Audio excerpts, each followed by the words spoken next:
আজকে এক ধরনের আবেগ তো কাজ করছেই ওসমান হাদিকে কেন্দ্র করে। সেই আবেগের বশবর্তী হয়ে বোধহয় এই কথাবার্তাগুলো আসছে।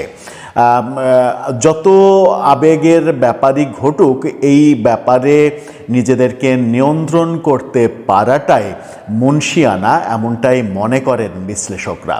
কিন্তু কি ঘটলো আজকে? সর্বদলীয় যে সমাবেশ করা হলো, প্রতিবাদ সমাবেশ ওসমান হাদির ঘটনার পরিপ্রেক্ষিতে, তাতে নানা বিষয়ে নানাজন কথা বলেছেন।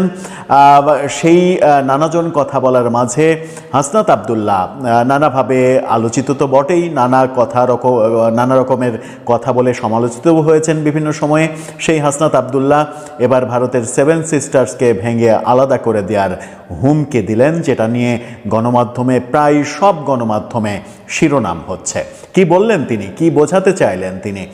সত্যিই কি এটা বললেন, নাকি কোনো শর্ত জুড়ে দিলেন এটার পেছনে? চলুন একটু জেনে দেখি এই ভিডিওতে। থাকবেন পলিটিক্স টিভির নিয়মিত আয়োজনে।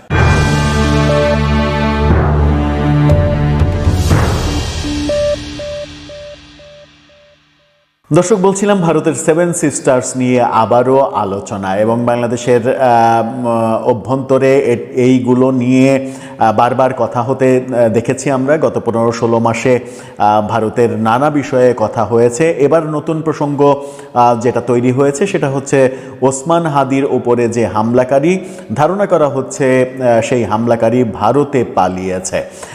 ভারত যেন তাকে আশ্রয় প্রশ্রয় না দেয়, তাকে গ্রেপ্তার করে যেন বাংলাদেশের হাতে তুলে দেয়, সেটা সরকারি পর্যায়ে অনুরোধ করা হয়েছে, জানানো হয়েছে।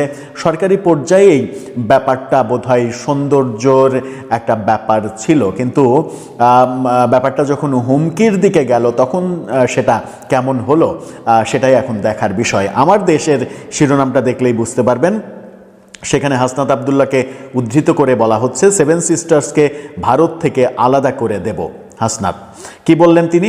আওয়ামী লীগের নেতা কর্মীদের আশ্রয় দিয়ে রাখলে 7 সিস্টার্সকে ভারত থেকে আলাদা করে দেয়া হবে বলে ঘোষণা দিয়েছেন জাতীয় নাগরিক পার্টির দক্ষিণাঞ্চলের মুখ্য সমন্বয়ক সংগঠক হাসনাত আব্দুল্লাহ।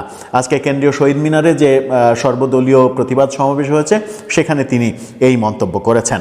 হাসনাত বলেছেন, যারা আমার দেশের সার্বভৌমত্ব, ভোটাধিকার, মানবাধিকার, এদেশের সন্তানদের বিশ্বাস করে না, তাদের আশ্রয়, ট্রেনিং দিয়ে সন্ত্রাসী কার্যক্রম করতে উস্কে দিচ্ছেন। আমরাও বলে দিচ্ছি, আপনাদের থেকে যারা স্বাধীনতা চায় তাদেরকেও আশ্রয় দিয়ে সেই 7 সিস্টার্সকে ভারত থেকে বিচ্ছিন্ন করে দেব। অর্থাৎ ভারতের যে বিচ্ছিন্নতাবাদীরা রয়েছে 7 সিস্টার্সের, সেই বিচ্ছিন্নতাবাদীদের বাংলাদেশে আশ্রয় দেওয়া হবে, আশ্রয় দিয়ে ভারতের 7 সিস্টার্স ভেঙে দেওয়া হবে, এমন হুমকি দিয়েছেন।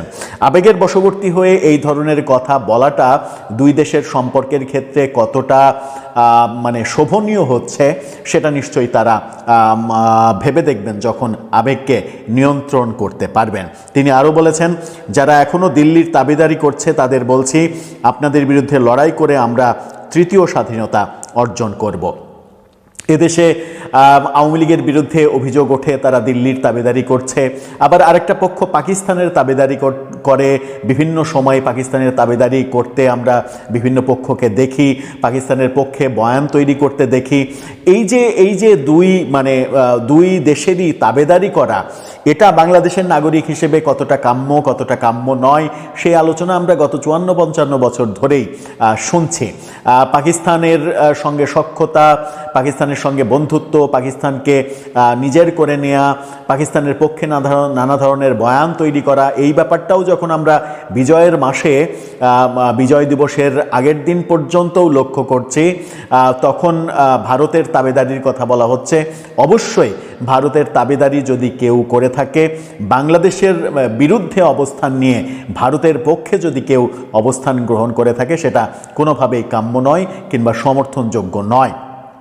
নির্বাচন কমিশনারের উদ্দেশ্যে তিনি বলেছেন যে, আমার মৃত্যু এই নির্বাচন কমিশনের কাছে কেবলমাত্র একটি সংখ্যা। এই মেরুদণ্ডহীন প্রধান নির্বাচন কমিশনারের সঙ্গে যেন এমন ঘটনা ঘটে তার অপেক্ষায় আছে। কি মানে এই এই এই এই মানে অতি আবেগে ব্যাপারগুলো এই পর্যায়ে যে যায়, মানে প্রধান নির্বাচন কমিশনারের ক্ষেত্রে হাদির মতো ঘটনা ঘটুক, এরকম ঘটনার জন্য তিনি অপেক্ষায় আছেন। বোঝা যাচ্ছে তিনি আবেগের মাঝে আছেন, প্রচণ্ড রাগে আছেন, কিন্তু আমার মনে হয় যে রাগ নিয়ন্ত্রণ করতে পারাটাই রাজনীতিবিদদের প্রধান কাজ। যতটা আপনি আবেগ এবং রাগটাকে নিয়ন্ত্রণ করতে পারবেন ততটাই ভালো, কারণ আবেগের বশবর্তী হয়ে, রাগের বশবর্তী হয়ে মানুষ সব থেকে বেশি খারাপ কাজ করে কিংবা খারাপ কথা বলে ফেলে। ভারতের সঙ্গে এমনি সম্পর্ক টালমাটাল। ভারতের হাই কমিশনারকে ডেকে সরকার যখনই এই বিষয়গুলো বলেছে, সাথে সাথে দিল্লি কিন্তু পাল্টা তীব্র অবস্থান ব্যক্ত করেছে। এই ব্যাপারগুলো দুই দেশের সম্পর্কের ক্ষেত্রে কোনোভাবেই মানে পজিটিভ কিছু হচ্ছে না। তখন একটা ব্যাপারও তো রয়েছেই যে ভারত বাংলাদেশের মানে যারা বাংলাদেশে আদালতে শাস্তিপ্রাপ্ত হচ্ছেন তাদেরকে ভারত আশ্রয় দিচ্ছে। ভারত ব্যক্তিকে আশ্রয় দিতে গিয়ে বাংলাদেশের বেশিরভাগ মানুষের চাহিদাকে অসম্মান করছেন, অবমূল্যায়ন করছেন, এই অভিযোগগুলো তো রয়েছেই। কিন্তু যে সমাধানই হোক আপনাকে কূটনৈতিকভাবে সমাধান করতে হবে। আপনি তার বিপরীতে যদি বলেন যে ভারতের 7 সিস্টার্স ভেঙে দেবেন, বাংলাদেশের এমন কোনো সামর্থ্য তৈরি হয়নি এখন পর্যন্ত যে ভারতের সঙ্গে আমি টেক্কা দিতে যাব কিংবা ভারতের সঙ্গে যুদ্ধে অবতীর্ণ হব। সেই ব্যাপারগুলো মাথায় রেখেই আমার মনে হয় রাজনীতিবিদদের কথা বলা উচিত। এই কথা যখন তিনি বলছেন তখন ডাকসুর ভিপি সাদিক কায়েম, তাকে নিয়ে সংবাদ একটা গণমাধ্যম খবর করেছে, সেটাও দেখে নিতে পারেন। সেখানে তিনি বলছেন যে ভারতের সঙ্গে কূটনৈতিক সম্পর্ক পুনর্বিবেচনার দাবি ডাকসু ভিপির। এই কথাটা কোথায় বলেছেন তিনি? যে মানে স্বরাষ্ট্র মন্ত্রণালয়ে গিয়েছিলেন ঘেরাও করতে, সেখানে স্বরাষ্ট্র উপদেষ্টার পাশে দাঁড়িয়েই 3 উপদেষ্টার পদত্যাগ চাওয়া, পাশাপাশি ভারতের সঙ্গে কূটনৈতিক সম্পর্ক পুনর্বিবেচনা করার কথা বলেছেন। এই ব্যাপারগুলো আমার মনে হয় যে কোনো শুভ ইঙ্গিত দিচ্ছে না। এটা একটা যুদ্ধের দামামা বাজানোর মতো অবস্থা হচ্ছে। যদি আমরা ভারতের সঙ্গে যুদ্ধের দামামা বাজাতে চাই আমাদের নানা ধরনের কথা এবং কর্মকাণ্ডের মধ্য দিয়ে, সেই ক্ষেত্রে আমাদের প্রথম বিবেচনা করতে হবে যে আমরা কতটুকু পেরে উঠব। আমাদের যদি সেই সামর্থ্য থেকে থাকে তাহলে সব ঠিক আছে, আপনি ভারতের সঙ্গে যুদ্ধের আয়োজন করেন। আর যদি সেই সামর্থ্য না থেকে থাকে, যদি আমি ভারতের সঙ্গে টক্কর দিয়ে না পারি, তাহলে আমাদের আচরণ এবং কথাগুলো কৌশলী হওয়া উচিত। বলবো না যে অবনত মস্তকে সব কিছু মেনে নিতে হবে, তা নয়, কিন্তু অবশ্যই কথাগুলো এবং কার্যক্রমগুলো কৌশলী হতে হবে, কূটনৈতিক ভাষায় হতে হবে, যেন এই ব্যাপারটা এক ধরনের দামামা বাজিয়ে না ফেলে যুদ্ধের।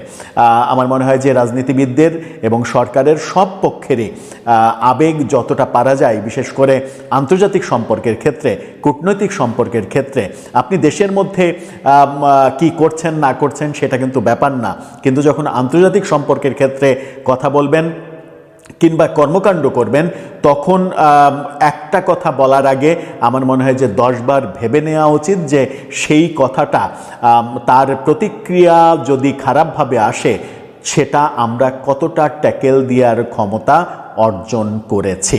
দর্শক, আপনার ভাবনা কি এই ব্যাপারে জানিয়ে লিখতে পারেন।